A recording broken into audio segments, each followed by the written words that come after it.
Are you a deviant? You know, like those of us who binge watch serial killer programs, laugh at the stupid shit people do, and revel in anything adult?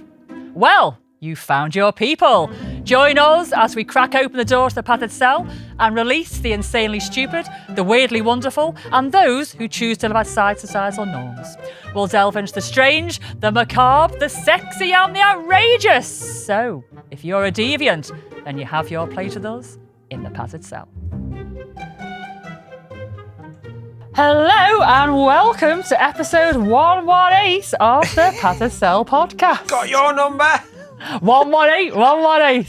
You need to explain to people that aren't in the UK what that is. I know we talked about it before. Let's do it again. So the world knows about Yellow Pages, surely? No, they don't. Do they There's not? some Is that a people who UK are thing? younger than you that don't even know what a Yellow Pages is. So you used to get phone directory books, didn't you? Which basically had every number of every fucking business. Now you've just got Google, haven't you? Yeah. So Yellow Pages was the one. 118 was something that came out afterwards, which you could bring 118, couldn't you? Yeah. And just be like, I need a number for the butchers. Yeah. You just phone them up. 118. You get charged quite a bit. Yeah, I know, yeah. And you'd ask them for the number of whatever. Yeah. And they'd give it to you. Yeah. Or they'd just connect you. Yeah. But they had two fellas playing them. They look like the old Scousers, didn't they? Yeah. With little afros, little white vest, little red shorts, white Yeah. socks. Yeah. 118. Got your number. 118. And then for about 2 years, everybody was dressed as the 118 guys at fancy dress parties, running around parties.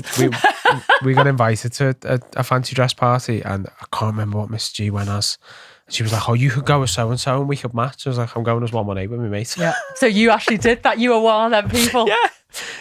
When we were travelling in the car, she was dressed as someone, and I was dressed as one member of 118. Yeah. Because we were meeting my mate there. No It way. just looked hilarious. So, episode 118. Here we go. This is going out on the 22nd of January. You just know this year's going to fly, don't you? Scary. I've got good feelings about this year. And I said this last year, and I don't want to tempt fate Tainty. because it was just, 25 was bad. it's up there, you know, it's one of my worst. I know. Because 26 can't be worst. I can't. This is what I keep telling myself. It can't get much worse. But I've got a good feeling about this year. There's lots of changes for me and Jim. Yeah. Lots of changes. Yeah. But all positive, and I can't wait. So, on this day, 22nd of January, in 1901, Queen Victoria died. Okay. And with her died the idea that Victorian repression, if you like, meant sexual restraint. Do you know that Queen Victoria's a little bit of a dirty man? No. Her and Elvis were proper dirt. Is right. Yeah. Queenie was into all sorts. Yeah. They were prolific for it. I love that. Yeah. So what if she's the Queen of England and she's knocking on, she's got loads of kids and probably a saggy vagina. She was up for it, and so was her husband. Yeah, get the doxy on it, job done. Yeah. Doxy in Victorian times. Okay. So Queen Victoria obviously didn't just rule an empire. She ruled her husband as well, even though he was like, king consort. Prince Albert, he'd been gone for 40 years at this time in 1901. Yeah. And when she followed him into the grave, she never quite loosened her grip on him. Not emotionally, not psychologically, and certainly not symbolically. So after Albert's death, Victoria went into what we'd now probably politely call like an emotional breakdown. Right. Okay. Yeah. Mm-hmm. Yeah. And very complicated grief. She had like this obsessive devotion, and some people called it bordering on necromantic control. Oh. So it's basically trying to keep somebody alive, emotionally, wherever, when they're not here anymore. She wore black for the rest of her life. If you ever see pictures of Queen Victoria after Albert died, she always wore black. Yeah. She slept in Albert's clothes. She demanded his rooms be kept exactly as they were, with clothes laid out daily, hot water delivered as though he might return at any moment. Oh, okay. So you just couldn't deal with that fact he was gone. And when she finally died, she made sure he went with her. Victoria ordered that she be buried with Albert's dressing gown, a plaster cast of his hand, and photographs of John Brown, her servant, companion, and rumoured lover, hidden discreetly so the family wouldn't see. Oh. Have you ever seen that with Billy Connolly? Billy Connolly plays love Billy John Connolly. Brown. It's really, really good. Yeah. Children were horrified, but they complied anyway, of course, because she's the fucking queen. Of course, yeah. Victorian mourning culture already had like a fetishistic edge to it. Like hair jewellery, death masks, corpse photography. Have you ever heard of corpse photography? No. I might do it. No, I thought you might have heard of it, so I haven't done it. Yeah. It's people think it's something that it's actually not. Yeah. And it obviously later it elevated into this lifelong ritual of possession. You know what she did. Yeah. She just didn't move on at all. She preserved and dominated his memory. Wow. It's almost like his children weren't allowed in. Almost. Her grief overtook everybody else's, if you like. Yeah. It's quite devastating, really. You know, this is the Queen of England, the most powerful woman in the country, some might argue. And yet here she is devoting 40 years of her life to just such awful grief that she can't get away from. Yeah. She reshaped like an entire era of a life, if you like, with death and sorrow. And she just never ever really moved out of it. She just didn't allow it, I think, to move away, and she allowed it to just swamp her and consume her to the point where it just became normal. Wearing black every day, I don't even think she thought about it in the end. It was just a thing. Yeah. It's a shame, isn't it? Routine. Also, on this day in 1934, have you ever heard of John Dillinger? I've heard the name, yes. Okay. Yes. The FBI officially named him Public Enemy Number 1. That's where it came from, that phrase. And America completely fell in love with him. Yeah. He wasn't just a bank robber. He was a performer. Almost. He robbed banks during the Great Depression. Institutions that people already hated. People hated the banks in this obviously really, really hard time. And he did it with charm, confidence, and what you'd see as like this impeccable timing, how he expedited these things. He smiled for photographs. He flirted with the press. He posed like a film star. People didn't see a criminal. They saw a fantasy, basically. Yeah. He represented like a rebellion without consequence. Masculinity without responsibility, and danger without moral complexity. So all the things that you would go hand in hand with somebody who committed these crimes, he flipped it completely on its head, and the public loved him. Yeah. Women wrote him letters. It's quite common, really, with bad lads. That hybristophilia, sexual attraction to bad lads. Yeah. Crowd cheered him. Law enforcement despised him, obviously. Of course, yeah. And the FBI needed him dead, basically.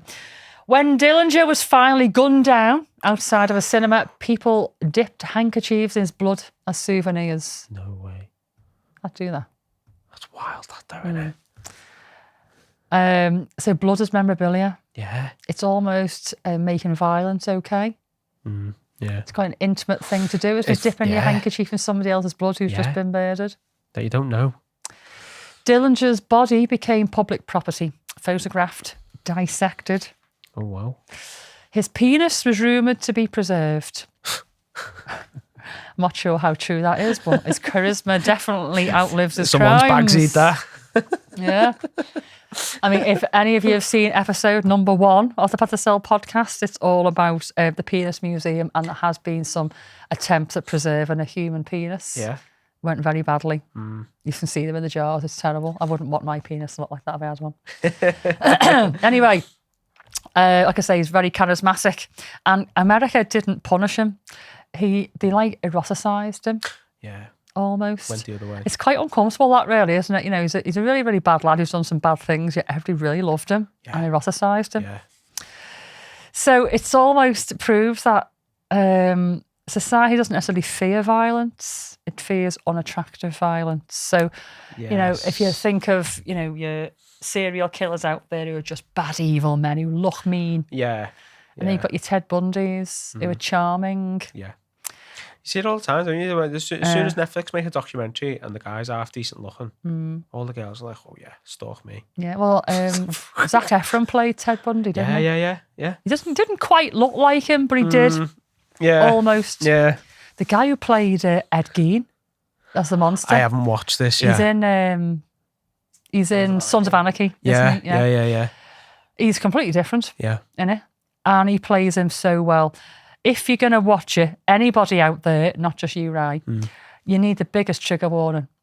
It's probably one of the most visually impactful series about a serial killer, but also somebody who's into really, really bad things. Okay. Yeah, and they don't pull any punches. It's on Netflix, is it? Yeah. They don't pull any punches whatsoever. Don't get me wrong. I can watch pretty much anything, really. Yeah. And me and Jim were watching it, and we were quiet. Yeah. Really, really, really quiet throughout the whole thing. Oh, must be good then. And we normally would binge watch something like this, but we probably watched it over about 2 months because we had to give it a rest. Really, yeah. And just get over ourselves, have a bit of counselling and go back. Yeah. Oh, yeah, there's a lot in it. Yeah. And basically Ed Gein and what he did inspired Hannibal. Yeah. The Chainsaw Massacre, Texas Chainsaw, and also Norman Bates. Psycho. Thank you. Yeah. Psycho. So basically him and his story inspired 3 horror movies. Fucking hell. Yeah. And they're quite different as well, They're very aren't they, the different. movies? Yeah. But, I mean, it's bad. And then episode 4, you're like, you're a bit traumatised. And then episode 5 comes or whatever, and you're just like, fuck off. I can't cope with this right now. How does this keep elevating? Oh, man. Honestly. Bad? Yeah. Oh, I'm gonna watch I mean, it. not that I wouldn't watch it again. I just, the level that they push this to, Yeah. I don't think I've seen anything pushed that far before. Okay, yeah. Yeah, it was good. Anyway, so we're talking about this charming guy who was shot down, and basically everybody put him up on this pedestal. So America didn't punish him, like I said, they ostracised him. Yeah. And he was unapologetic, confident, and that just made him very sexy, irresistible. He wasn't public enemy number 1 because he was the worst. He was public enemy number 1 because people wanted him too much. He was loved, yeah. He was loved and admired. Yes. Right. We're going to move on to your segment. Go on. Mr. G's Ancient Artifacts. Have you got me pick? Which one? Is it this one? That's the one. I really like this one. Looks like a drain pipe. Yeah. Any ideas where it would go? Legs. Yep. Right on the shin. There's a few variations of it that I found. Yeah. This is probably the easiest to explain on here. It's called the Spanish boot. Yeah. So basically, that would go on shin, calf, bolted on, and then the little twisty thing. Tighten up the spikes on the inside. Just keep cranking that, and that'll go shut.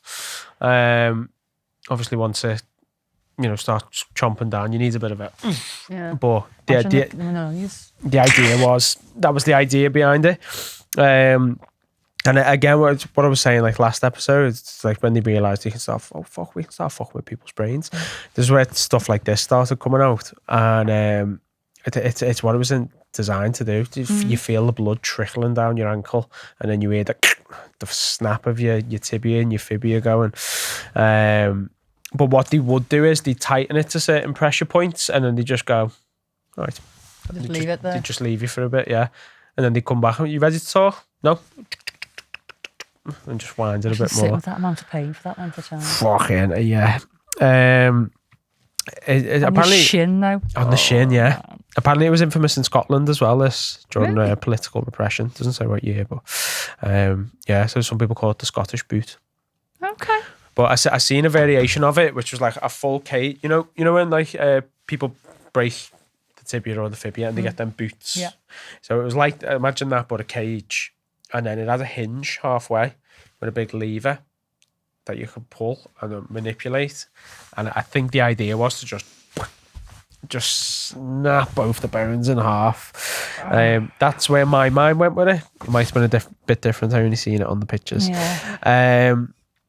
Caused extreme pain, in case anyone was wondering. Fractures, nerve damage, and often permanent disability. It'd be permanent disability, probably. You know, it's going to crush. In that day and age, yeah. Tib and fib. Just imagine being the guy though, just fucking, come on, just please one more crank and fucking crack so I can go home. So this is on the shins. I've seen something similar. It was bigger. I went round the thighs, but with the thighs, obviously, you got your femoral artery there, so that's more likely to kill somebody if they puncture that artery. Yeah. But on the lower legs there, obviously, I've got main blood vessels running down there. Yeah.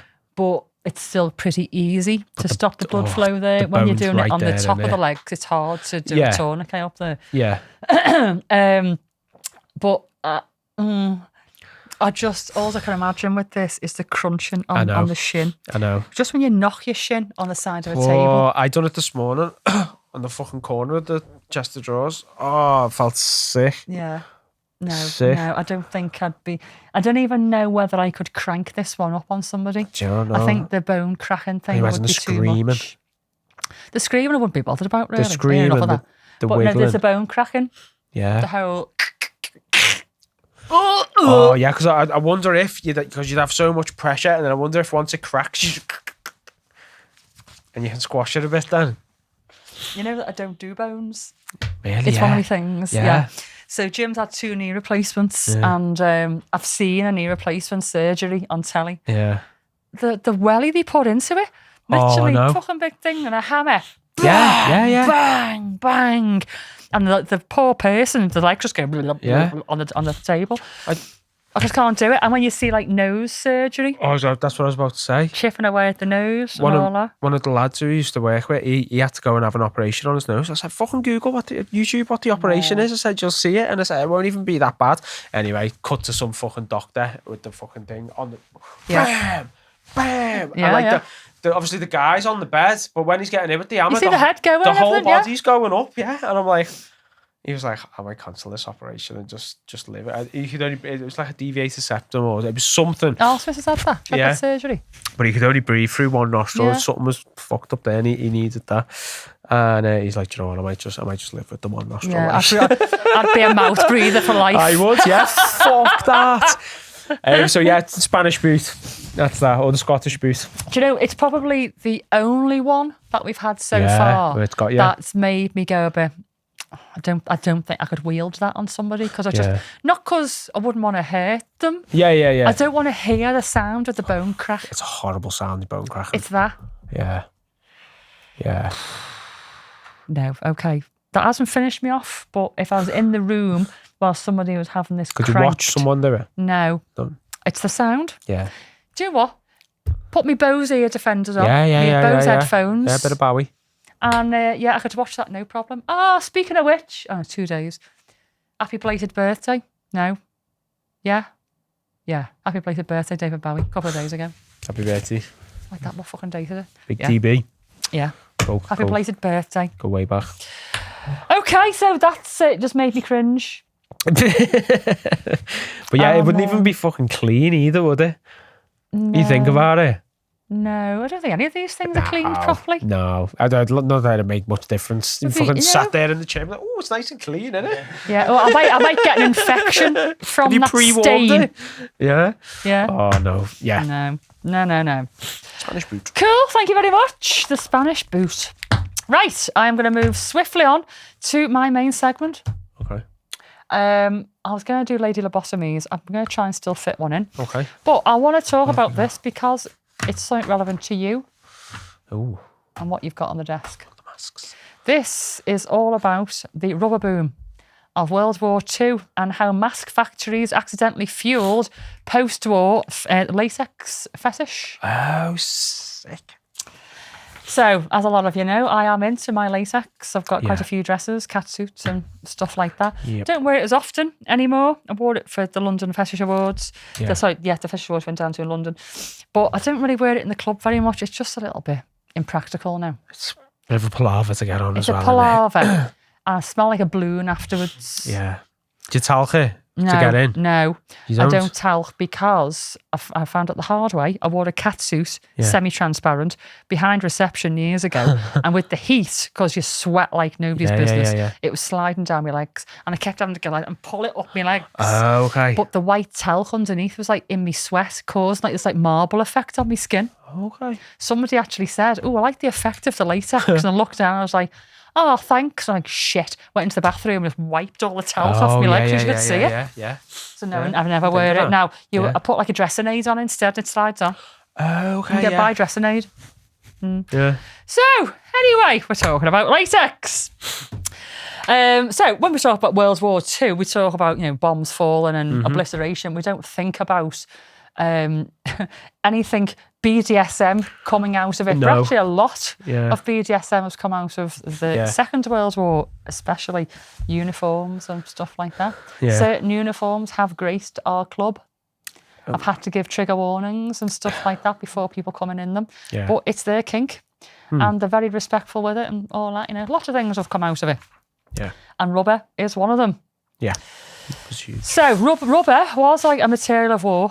Late 1930s, governments across Europe were convinced that the next war wouldn't just be fought with bullets and bombs, it would be fought with gas, Nice. nerve gas. Yeah. The memory of World War One chemical warfare basically had faded, mustard gas, chlorine, that kind of thing. And they were weapons that wouldn't just kill, they'd suffocate and burn. Yeah. Some of them didn't kill at all, they just left, terrible, terrible physical and emotional scars. So like, right, World War II, we're going to be prepared for gas. Yeah. And they went on a mission to make gas masks across the world. And in Britain alone, they made more than 38 million gas masks. Adults had them, children had them, even babies had them. And we do have a couple of pictures. No way. That's a mother and baby. I thought it was another child at first. That's it. The mother, she's in bed. Yeah. And that is basically a suit for the baby, a gas suit. Gas suit. Yeah. So you can see it's like a hardware canvas type material with a big, massive hood on it and a little baby looking out the big window. It's wild, that, isn't it? Mad, isn't it? Yeah.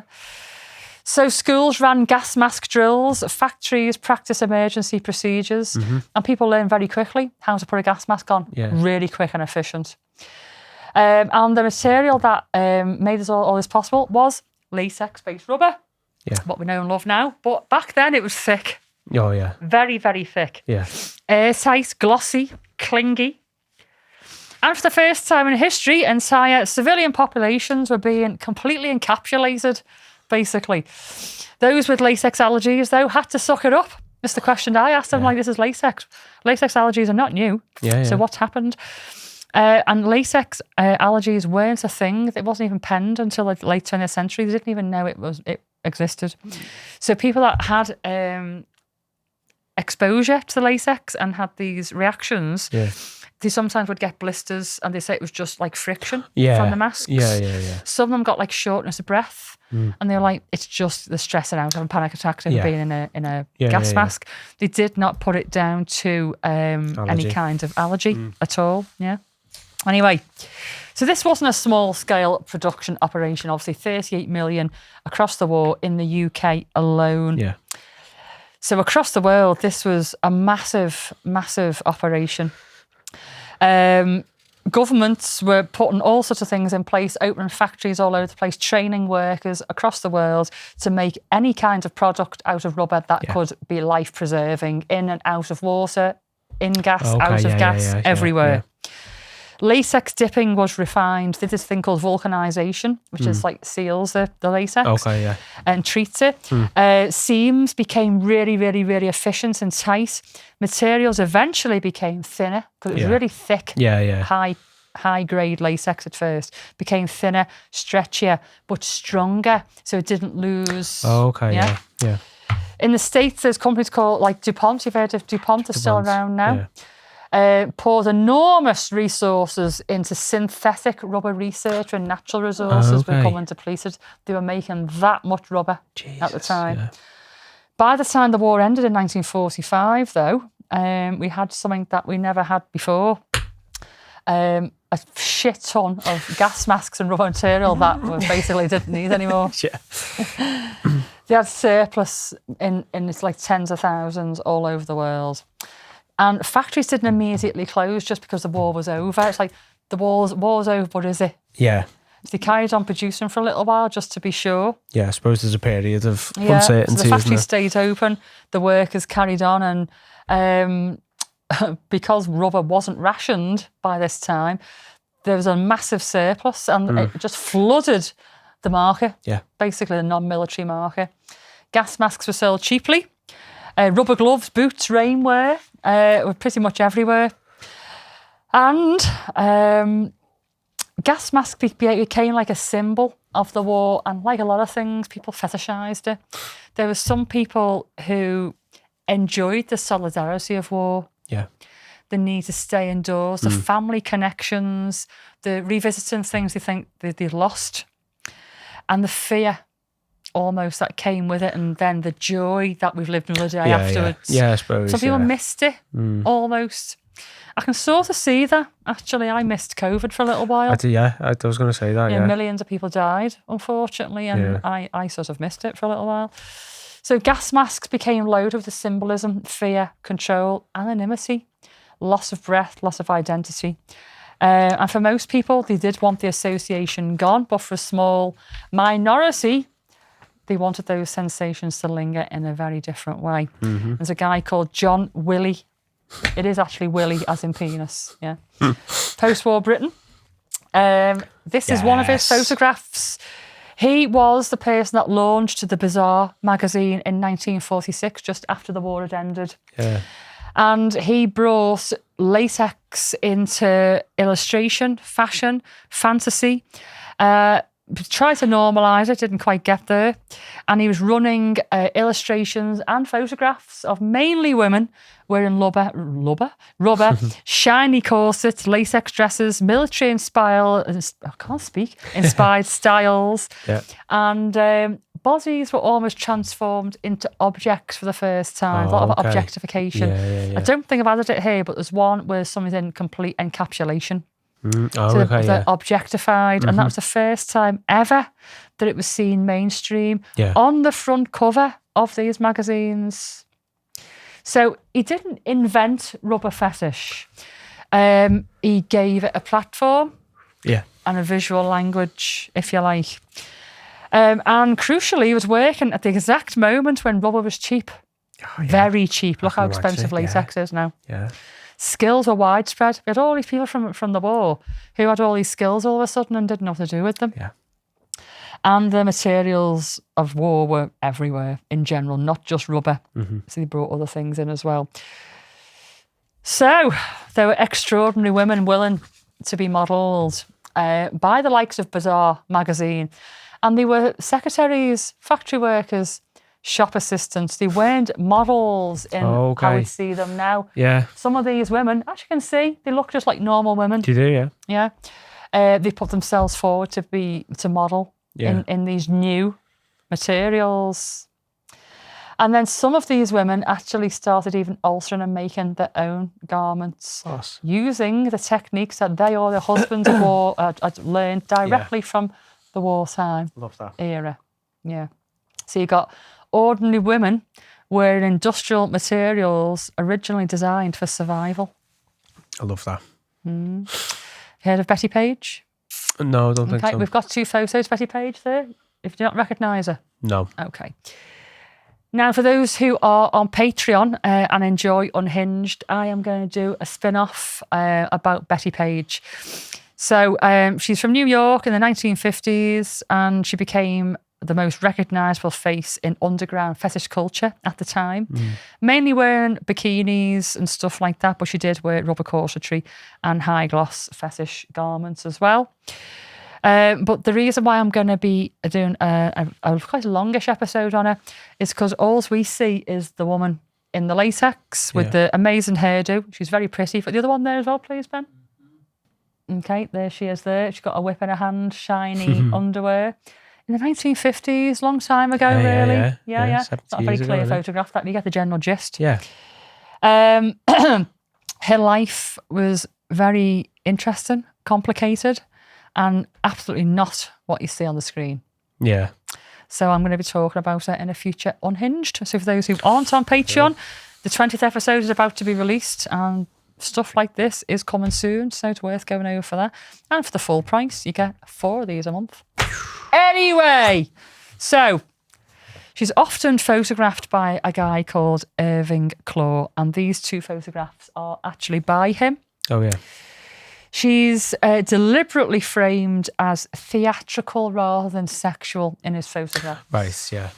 To make them a bit more mainstream. He wants his photographs to get out there, not to be blocked, if you like. So, you know, there's no nipple. Yeah.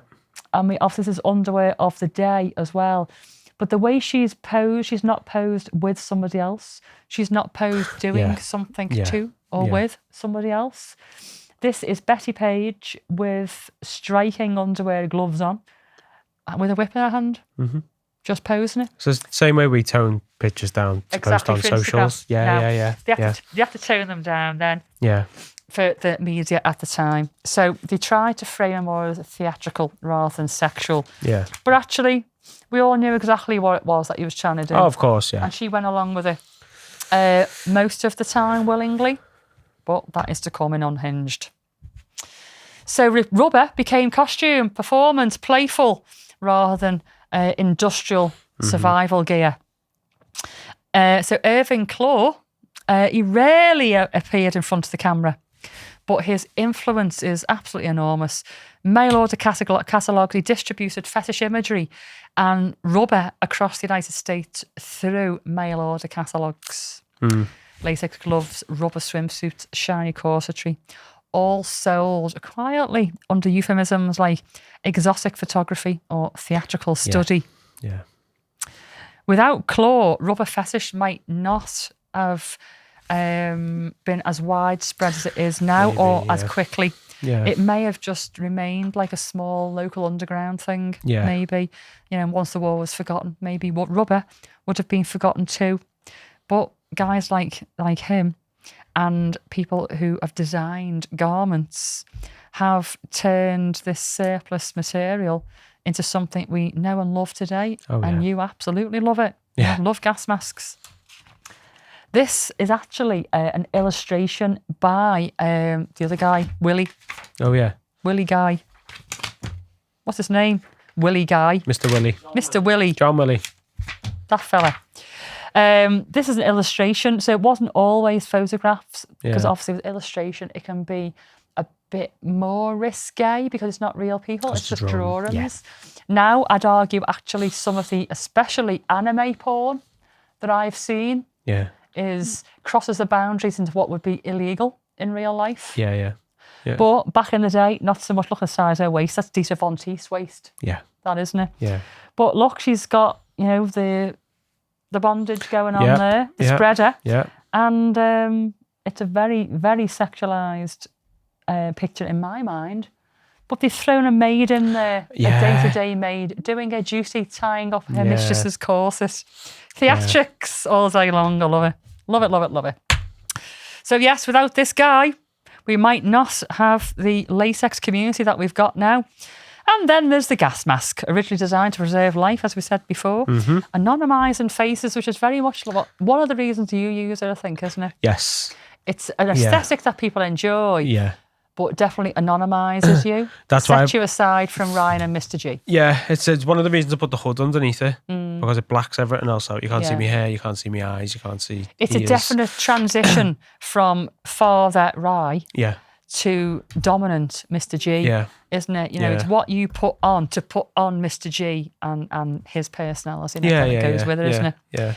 And it distorts your voice a little bit, makes you sound different, doesn't it? Yeah. You have to change your breathing slightly when you're in a gas mask. So if you're somebody who has maybe got a partner and you just go into a club with a gas mask on, not only is it aesthetically kinky to everybody there and you, because you're wearing this thing, but also the anonymising, that's fetishy. Yeah. The distorted voice and the controlled breathing, the smell. I can see how somebody would properly get off on that. I've just when you're saying about the anonymity or however you say it. I can't even say the word. I know. There was a Halloween one year at the club. I went as Michael Myers, boiler suit, gloves, I remember that. Michael mask. I just went and stood in the corner. Yeah. Someone came over to me like, "Mr. J, it's nice to see you." Yeah. I just stared at them, didn't move. I went, "Is that Mr. J?" I just carried on staring at them. Shit, I don't think that's Mr. J. And then he walked off. I was like, yes! When I said hello to them after, but I was like, yeah, it's mad. I'll just covering up a few Forever bits. live as Michael Myers from now on. Yeah. So, moving on to our final last little bit on this. So, early fetish photographs, like I said, they've used all this stuff. Yeah. Everybody knew what was going on. Yeah. But it does still have this the theatrical aesthetic, but the BDSM aspect, it leans in to what it was made for in the first place that the theatrics doesn't. The theatrics is you're putting it with another outfit to make it look pretty different or whatever. Where in a BDSM scenario, you're taking it right back to what it was used for in the first place. You're thinking of a gas mask, you're thinking danger, aren't you? In a dangerous territory. I suppose, that you need protection from. Authority has put you in this position to need to wear it. The loss of control. So almost like you're having to control your breathing in a different way. Back in the day, you were told to put that on. It was compulsory. Latex allergy or not, you put that on. Yeah. And so all when people put these gas masks on, it's like a little nod, isn't it, to where it's come from, the danger, the control, and we're just twisting it round into our own little way, aren't we? I love the thought of knowing someone's wore them at some point and done something in them, if you know what I mean. Definitely. Like the history of them. And I think latex does something to us because it seals us in almost. Yeah. It reshapes us. It makes us look a little bit different. It reflects the light in a different way that our normal skin doesn't. It does, yeah. And psychologists have actually studied fetish development, latex fetish development. Yeah. And they've said it heightens body awareness. I don't know with yourself, when I've worn full latex, when somebody touches you, it feels different. It's almost like you do that and your hairs and your arm can stand up. Yeah. When you do that in latex, it's almost like more intimate. Yeah, Mr. G said that, yeah. It restricts movement. So for those who are into bondage and stuff like that, you've got it on your body, you're wearing it. You're wearing your bondage. Constant pressure Removes on you. your identity, like I said before, and suggests authority and control. Now, I do know submissives who wear latex, and it's often like little skirts and like your bondage harnesses. I know some male submissives who just wear like a black t-shirt. Yeah, I've seen just them. a black shirt. Yeah, I've seen them. But it is very authoritative. It is, isn't it? Yeah. So, I mean, this is what I love about all this. Rubber was originally designed to protect the lungs, protect contamination, keep people alive. But in peacetime, it's all about breath control, power exchange, and erotic danger. Looking sexy. Basically, isn't it? So, 38 million gas masks were produced in the UK alone during the wartime. No wonder there's surplus all over the place. I know. Mad, they're still being produced non-stop still as being well. produced, yeah. New models, new things, Absolutely mad. I went on Reddit, some of the collections people have got of gas masks. It's just fucking wild. It is, isn't it? Yeah. Absolutely nuts. Yeah. Right, so we've got roughly 5 minutes left, and I'm going to decide if I'm going to do a lazy lobotomy or a fetish factoid, because we haven't got loads of time. Yeah. I feel like my lazy lobotomies need a little bit more time, but if I don't do them now, I promise I'm going to do a few next time. Might do the lazy lobotomy episode. Just do a full episode of them, Because I've got loads of really good juicy ones, Yeah. that need more than 5 minutes.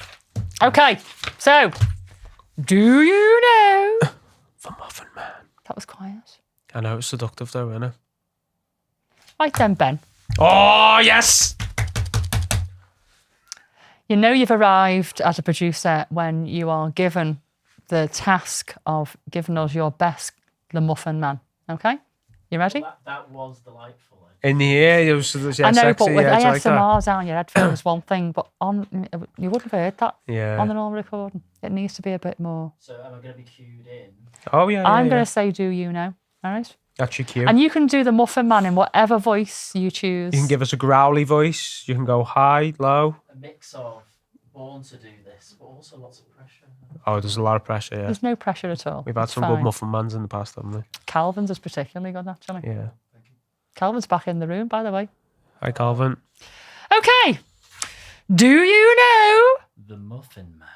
Oh! Nice. Do you know what I love? How everyone puts their own twist on it. Yeah, I love that. yeah. You went, the Muffin Man, didn't you? Yeah. You went for film accurate, didn't you? Yeah. Oh, I like that. Yeah. That was a bit of a sexy one. Yeah. Okay, so do you know the origin of the word bollocks? No. No? No. No. No. No. Will you try to put the other on your forehead? I can stick it on my head. You got to lick it first. You've got to put it on nice. You've got to caress it on. You got to caress this on? Yeah. Oh, fuck, I've only got Like, 3 pull the minutes now. flaps open and then stick it on. The other's got flaps. Sort of. Yeah. Anyway, the origin of the word bollocks. It goes back to Old English. Okay. I knew it'd be an English origin. Balukas, Balukas. literally testicles. But for centuries, it wasn't rude. Monks used the word in writing to refer to little round things, from berries to buttons, not just bollocks. Balukas. Yeah. It only became taboo in the late Middle Ages when the church clamped down on anything genital related. Oh, such bores. Just keeping it for themselves. Yeah. Oh, But fucking monks dirty used balukas to describe anything round, berries. Oh, Balukas. little berry-sized bollocks. Oh. And the word pervert. Oh, yeah. Do you know where that comes from? No. No? It's one of those words that sounds like an insult, but started out perfectly respectable. Oh, great. It comes from the Latin perverter, to turn around, Oh. to turn from the right path. Ah. In the 14th century, English speakers used pervert to describe someone who strayed from religious truth, not sexual norms. Oh, right, okay. It wasn't until the late 1800s when early psychologists like Kraft Ebbing, he comes up quite a lot in this podcast, began cataloguing sexual deviations that the word became loaded with erotic disapproval. So it was Kraft von Ebbing who basically brought the word pervert to us perverts. The KVE. Thank you, Kraft von Ebbing. Jeez, abs. And then there's shag. We've got 2 minutes left. Shag. That's just So, referring to a carpet, Listeners, other than the British listeners, might be like, what the fuck, shag? So, especially us, we love the word shag. Yeah. I love the word shag. Yeah, Love yeah. the word shag. It's basically the word for sex, fuck, whatever you call Yeah. that thing that you Frolic. do. That one, yeah. Yeah. Shag. It's a British word. We use it all the time. We love it. I'd even go as far as it's a national treasure, Yeah. actually. Yeah. Shag, yeah. Yeah. It's very old, older than you think. It's a verb originally meant to shake or toss violently. And you can still hear the words like shaggy, something Yeah. rough or unkempt. Yeah. 16th century, shag became a euphemism for sex, thanks to Shakespeare himself. No way. Yes. In Othello, I learned this into English literature years ago. No way. He references a shagged beard, which likely carried the same wink humour it does now. Yeah, Shag top, Yeah. shag beard. Yeah. Yeah. So, yeah, once again, the bard gave us some smut. Good lads. Finally, we've got 1 minute. The word slut. Oh, I was going to put my slut t-shirt on especially. Fuck. Okay. It meant messy or untidy woman, usually a servant. Yeah. In Samuel Johnson's dictionary of 1755, defined it exactly that way. Yeah. But over time, slut It's been reclaimed. shifted from untidy to morally unclean. Right. So again, dirt equals sin. logic. Yeah. It wasn't until the 20th century that feminists, sex positive activists, and later the slut walk movement tried to reclaim it. Good, yeah. Fucking reclaim it. Go there, be a slut. Slut walk movement thing. Do you know it means end in like Swedish or something? Does it? Sometimes at the end of film. Like a famous example. Finding Nemo. It's like this lovely like end shot of the ocean and it just says slut. No! In the Swedish version. I am going to have to look that up. Yeah. Oh, I love that. Oh, I love that. That is class. I love that. Like a lovely font. A lovely In Disney font, slut. Yeah, that Nemo jumping over the top of it. Oh, you haven't seen our slut t-shirt, have you? So we have a range of t-shirts. We're going to go in a sec. It's got a big, well-known brand tick. Yeah? And we have different words on there. Boss is one of them. Defo, meth, and one of them slut. Yeah. I like it. Yeah. I was going to wear slut. I don't know why I didn't wear slut. Oh, I had 9 I couldn't be asked. Oh, yeah. Anyway. Yeah, that's what mine are, you know. Yeah. So, on that slutty bombshell, we're going to go. That's it. If you're binge watching, pop the kettle on. We'll see you in 5. If not, we'll see you next week. Thank you. Roll the credits. And there we have it. Another day made better by listening to the Curators of Chaos.